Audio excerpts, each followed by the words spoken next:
in this series called Speak Life. We're learning to speak faith in every situation. Yes, amen. I hope it's working for you. I know it is if you're doing it right. Life is made up of a wheel of 7 spokes. And for your life to have a balance in it, every area must function correctly. Now, so far we've talked about money with Money Matters. We've talked about your career, Loving Mondays. We talked about heart and soul last week, your spiritual growth. And this week we're going to talk to you about family. Next week, your social, and then personal development and physical. Today, on this family day, though, I want to talk to you about team family. Your family is a team designed by God. Amen. Whether a nuclear family or a family made up of his, hers, and our kids, God has put it together. Amen. You may have a family of foster children, neighborhood kids, distant cousins, and a stray dog. God is in it. He's put it together. Amen. God did not bring you together to fail, but to thrive. We believe that every family is called together to thrive and grow spiritually and mature spiritually, becoming the people that God has called them to become. We believe that at West Valley. The Bible says in Psalm 68:6, God sets the solitary or lonely in families. He brings out those who are bound into prosperity, but the rebellious dwell in a dry land. If you're fighting against anything God has for your family, if you're not following godly principles in your home, you're in a dry land. You're in a dry place. You don't even know what fun is. You really don't. Are you in that dry land with your family? Is everything difficult and mundane?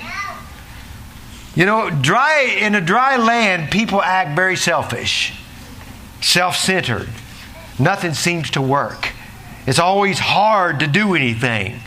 And I don't know if that's where you are today, but if you are, we're going to speak life into your family today. Amen. No one in your household, no one in this church is here by accident. Right. None.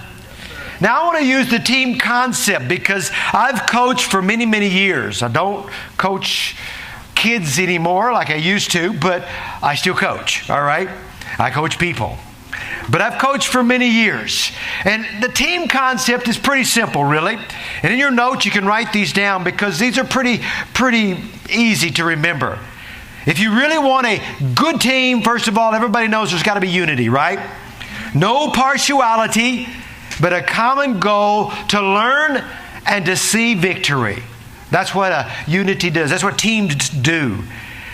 Secondly, there's appreciation. You appreciate the different skills, the different abilities, the different way that people think. You all work together. And that's just appreciating, not condemning or not trying to reshape something God's already shaped. If a team wants to work together and be successful, they have to appreciate that. And then lastly, there's a genuine love. In every good team, any team that's going to function correctly, there has to be a real love for one another. You can ask any professional team. You can ask any college team. Those coaches, those team members, they really enjoy each other. In fact, the most successful ones, they really go out and have a good time together. They associate with one another. They go over each other's houses. They have a genuine love. It's the same with us and your family. There has to be that genuine love. There can't be that me, that I. That just doesn't fit. Doesn't work with team. Now in sports, some teams are good for a season. You've seen that happen. Good for a season. Kind of like the Diamondbacks. And then, you know. Good for a season. Other teams have these strong programs that last for centuries. And I mean centuries.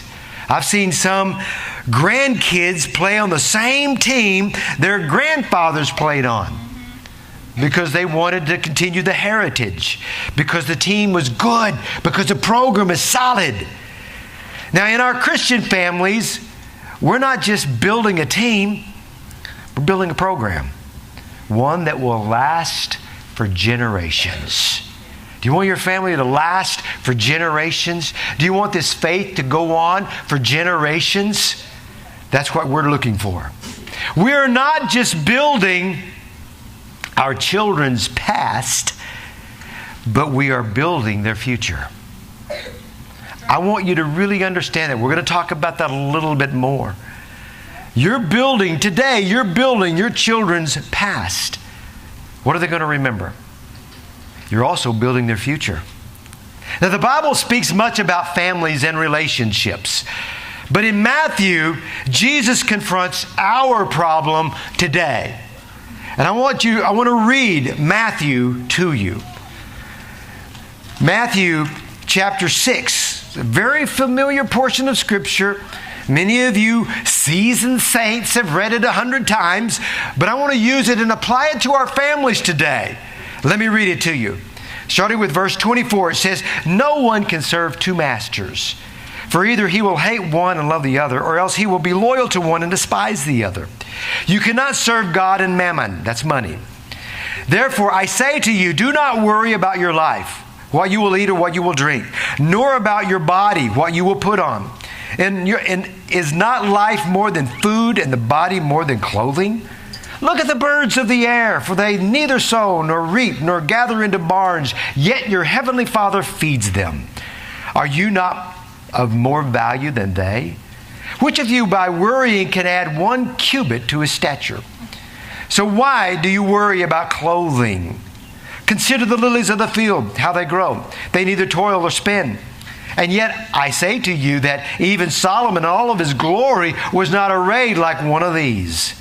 Now if God so clothed the grass of the field, which today is and tomorrow is thrown into the oven, will he not much more clothe you, O you of little faith? Therefore do not worry, saying, what shall we eat, or what shall we drink, or what shall we wear? For after all of these things the Gentiles," and back then it was the sinners, "seek. For your heavenly Father knows that you need all these things, but seek first the kingdom of God and his righteousness, and all of these things will be added to you. Therefore, do not worry about tomorrow, for tomorrow will worry about its own things. Sufficient for the day is its own trouble."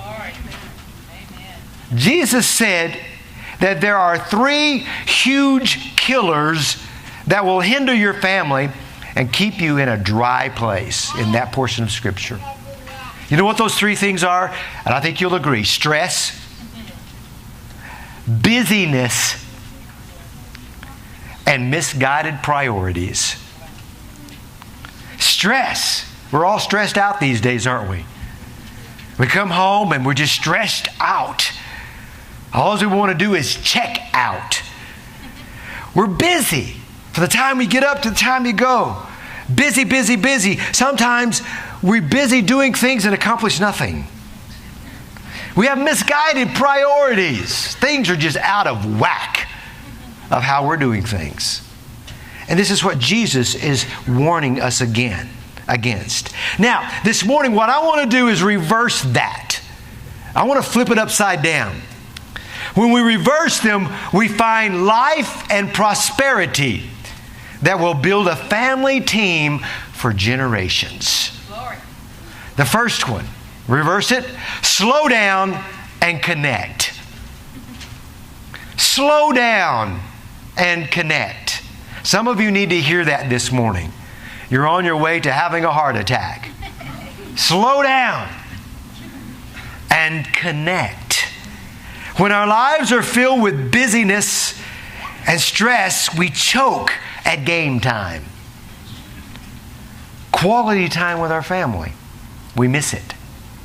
That moment, those special moments in your family that only comes around one time, and we're so busy, we miss it. We choke. Jesus said, do not worry about your life, what you will eat or what you will drink, nor about your body, what you will put on it. Worry causes you to disconnect, check out from the important.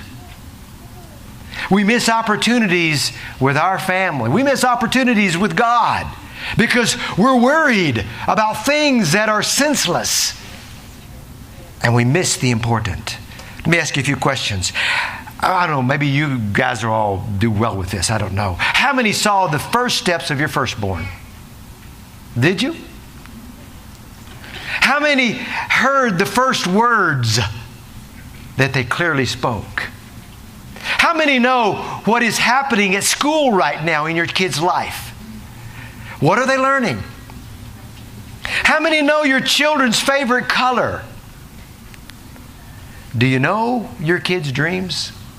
When they get older, God begins to put dreams in their hearts. Do you know where they want to go? Or do you know where you want them to go? Do you know what's in their heart? What makes them click? You see, when we're stressed, we fail to experience everything that God has for us in family. Our minds are just filled with stuff. The Bible says, you will keep him in perfect peace whose mind is stayed on you because he trusts in you. That's amazing. He will give your home perfect peace if your mind is stayed on God and not on stuff. Now, as your kids grow up, I know what I used to do and how I was raised. For a long time, we didn't even have a television. But then we got one. And it saved our dinner time.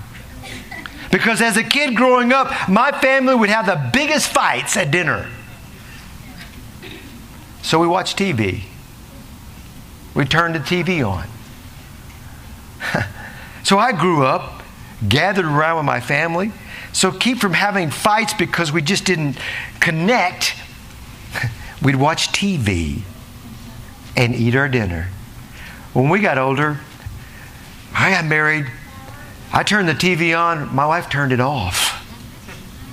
I want her to come and tell you why she turned it off. Why is it important for you to have these family settings like dinner to where you talk? I'm back. I don't know. I don't know where this idea came from, except that in my house, dinner time was always a pleasant time. My dad was really adamant about that. My mom was too. And the only thing I can tell you is when my first child was born, they came and handed him to me in my arms, and I looked at him and I said, I don't know what the heck I'm doing. I was scared stiff. I literally was scared. And he went home to get some rest, and the baby was sleeping, and I was laying there. I was in the hospital bed, and I'm like, God, I don't know what to do. I literally don't know what to do. And I picked up my Bible, and I opened it up and it fell open to a psalm, and it said, I will instruct you and teach you in the way you should go. And I held on to that. This just was an idea that I think was one of those. And I determined when I had kids, I determined when I got married, first of all, that whenever we sat down for dinner, we would have one time during the day where it was just us, and we would connect. And so, lo and behold, that's what we did. You know, we turned the TV off. Every time we sat down to eat dinner, we turned the TV off. Can I just interject one thing here too? Also, we don't have, and to this day still don't have, a TV in our bedroom. Okay, right. I just want to interject that. Okay, I refuse to put one in there. Anyway, for one thing, I want to sleep. But anyway, so, for dinner time, that was one of the rules. At least 80% of the time, I wanted to have one meal a day where the family was all there. Now, I know I'm not, that uptight. I know there are times where we're busy and we're scheduled, but I put in my mind at least 80% of the time, mealtime, we would make it very clear that this was a time all of us came together. If there were friends over, they were welcome to join us. But we would turn the TV off, and it would not be a time for confrontation. It would not be a time for lecture. It would not be a time for telling people what I was expecting them to do. This was a time strictly to connect. And the reason is because when you're watching TV, you're facing this way. When you're at the dinner table, you're facing this way. And then that's when you can connect. And I knew as the kids grew up, when they became teenagers, their schedules would get busier, and that would be harder to do. But we did it as much as we can. And I don't know, it seemed to work. And even today, when I have everybody over, you can ask them more often than not, when it comes time to sit at the dinner table, we turn the TV off. And we have dinner together and then turn it back on. Now, I know Super Bowl Sunday is an exception. Okay? The Olympics were an exception. So there are exceptions, but that's just what we did. And I like that. I liked it a lot. I think there's one thing fascinating that I've noticed. Even now that our kids are grown, they come around, they don't really want to watch TV. They want to visit with each other. And that's pretty awesome. Yeah. And so we connect. There has to be that time. It's only 30 minutes usually supper, dinner time, or whatever meal that happens. It's only 30 minutes of your day. That little amount of time. It doesn't take a lot of time. And sometimes the kids didn't want to do it, but we did it. And it just gave you at least 30 minutes of a day to connect and to find out what was going on. And we still do it. Yeah. And it's fun. The key here, guys, is to connect with your children and to connect with each other. Because they're so busy. Oh, let's just go by this fast food place. We're going to learn about that in a couple of weeks. Let's just go by this fast food place and grab something and eat it and go. I got to get to this meeting, so let's eat and go. It's valuable time. I remember these are special moments, guys. I remember I had a special moment I think it was with Sean and Derek. This was before JJ came along. I had a nighttime story time with my boys. We'd put them in bed, and they would not go to sleep until I came in. And we had this fictional character that I made up. And they remember it to this day. It was Roscoe the raccoon. And we talked about Roscoe the raccoon. That raccoon went everywhere. He played every sport. He went to the moon. He did everything. But every night, we had this story time, and then I would pray for them and then go to sleep. It was so much fun. It was a lot of fun. I don't even know where these stories came from. I'd start telling the story, and it would just start to come, and it would get bigger and bigger and bigger and crazier, but they loved it. They loved it. It's a special moment. See, your children need you to relax and connect with them. It'll build lasting relationships. And that's more important than anything else that you will ever do. When we allow money and jobs to control us, we lack trusting God, and it costs our team. When we're stressed out, we don't trust God, and it's costing our team, costing our family. When you invest and connect with your children, you will be able to lead them spiritually. Please get this. You might think that you're really leading your kids spiritually, but if you're not connecting with them, they're not listening to you. If you're not interested in what is going on at their school and in their life and where they're going, if you're not interested in who they are as a person, when they get older, they're not going to listen to you when you're talking the Word of God. Invest. Look, downsize. Change jobs. Give up TV. Give up Facebook. Do what it takes to connect with your family. Amen. The Bible says, "See then that you walk circumspectly, not as fools, but as wise, redeeming the time, because the days are evil. Therefore do not be unwise, but understand what the will of the Lord is." Redeem the time with your children. Number 2, Jesus said in that portion of Scripture, and reversing the busyness here, make memories. Make memories. Look what he said. I just looked at this. This is awesome. He says, look at the birds of the air. Then a little bit later he says, consider the lilies on the field. Wonder about God. Take time to make some memories. When we live worry-free, we can be more observant and more creative. We can show life to our kids. We can show God things to our children. We can have some fun. Jesus said, go watch some birds. He said, take time to notice the beauty all around you. Take time. Be intentional because you are creating past. What are they going to remember? And you are designing their future.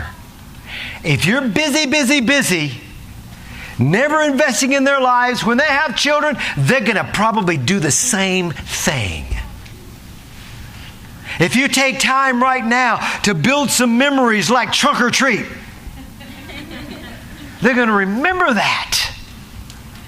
One day they're going to say, I remember when we had this at our church. That was so much fun. And then you're building a future because what you're doing with them, they're going to do to their kids and for their kids. Probably even on a higher level.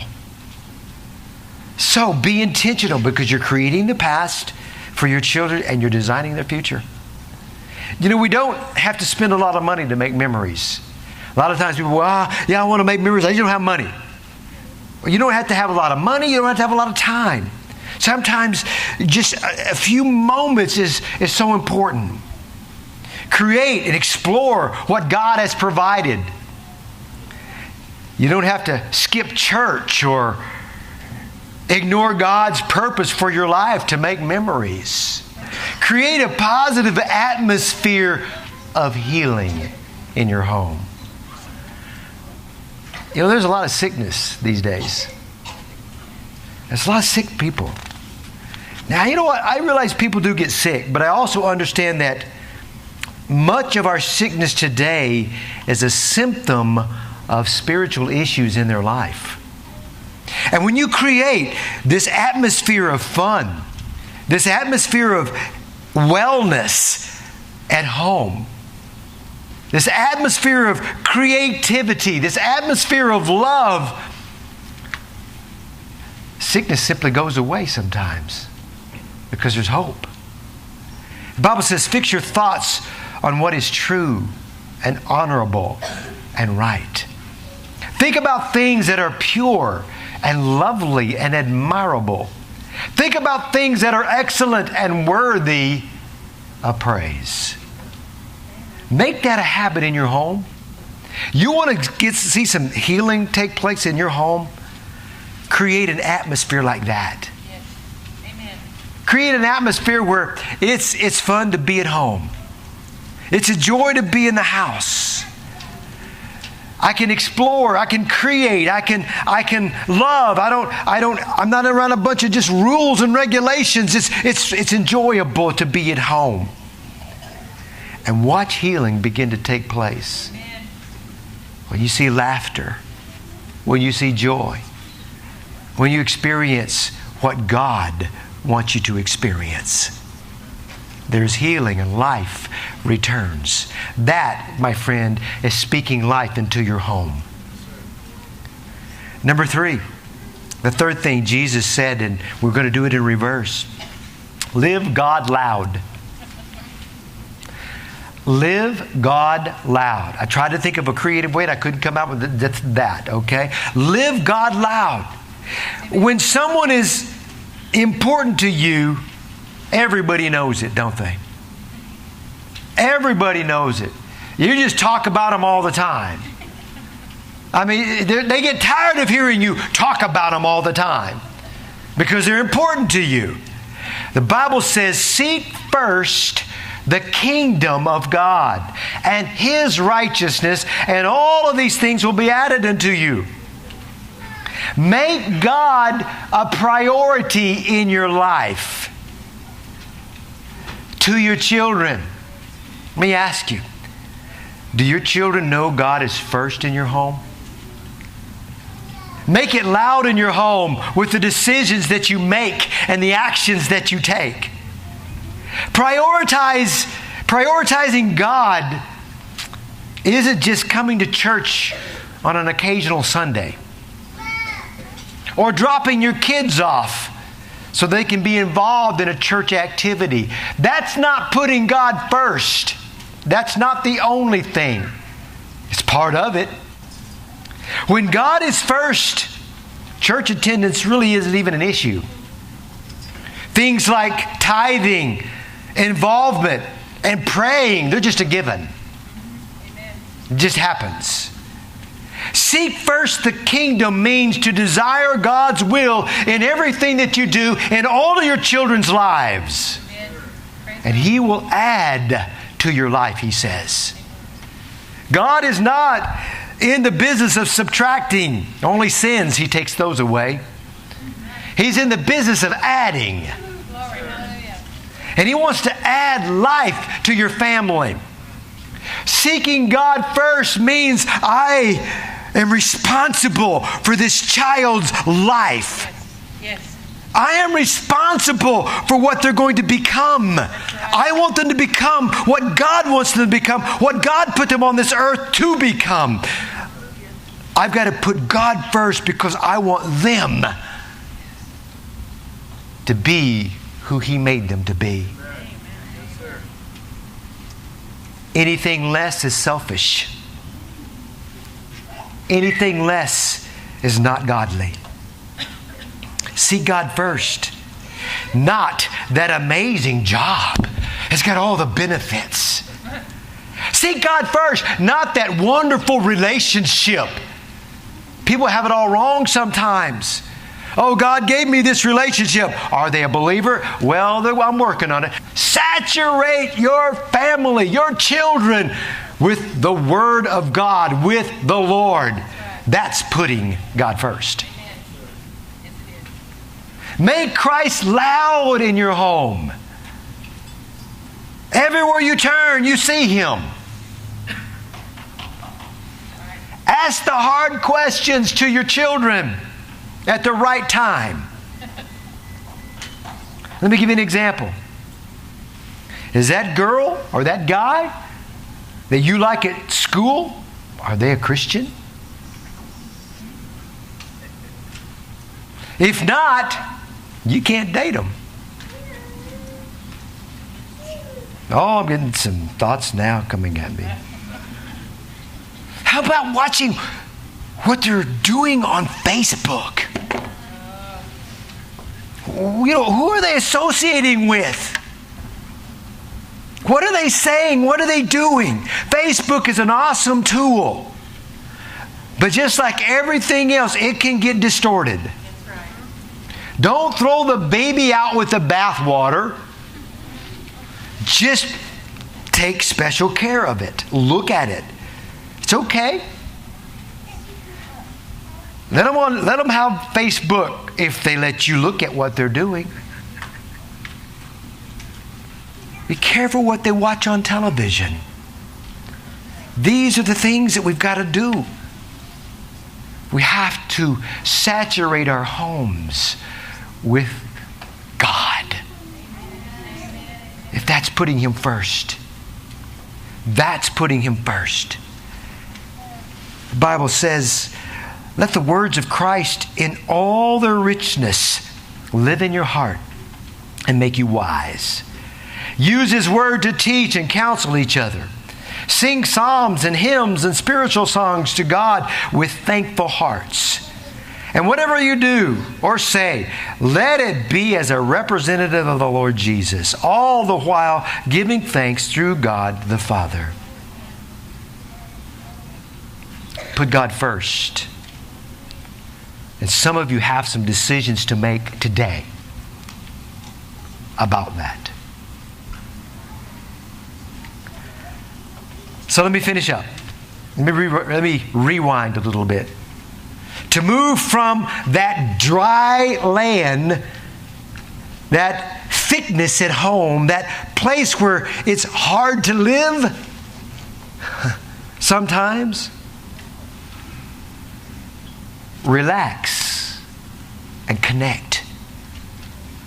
Some of you need to relax.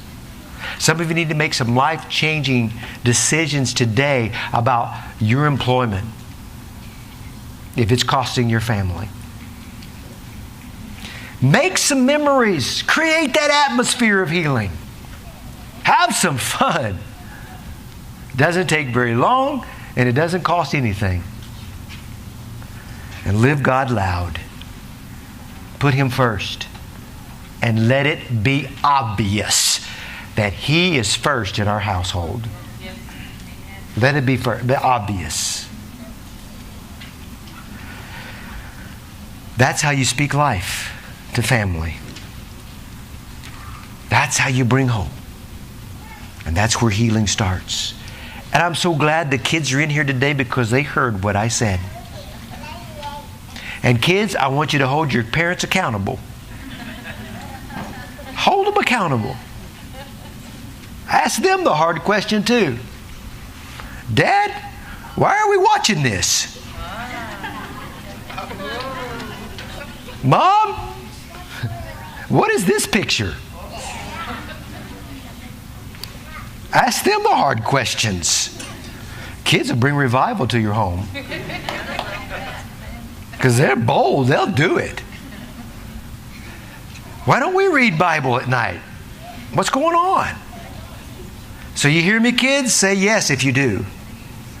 Do you hear me, kids? I'm giving you authority today. I am empowering you today. I'd like to